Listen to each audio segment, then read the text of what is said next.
So I've cleaned the sink out, both sides.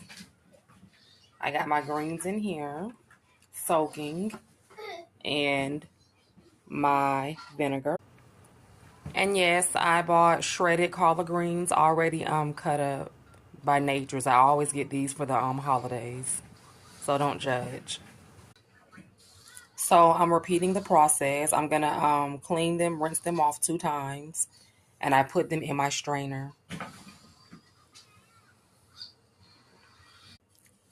So on to the next batch. We're gonna let this water out and make some fresh water. So this is the second bag. So we got our greens ready. They're bagged, and we're gonna put them in the refrigerator. So I've cleaned the sink out, and I also sanitize.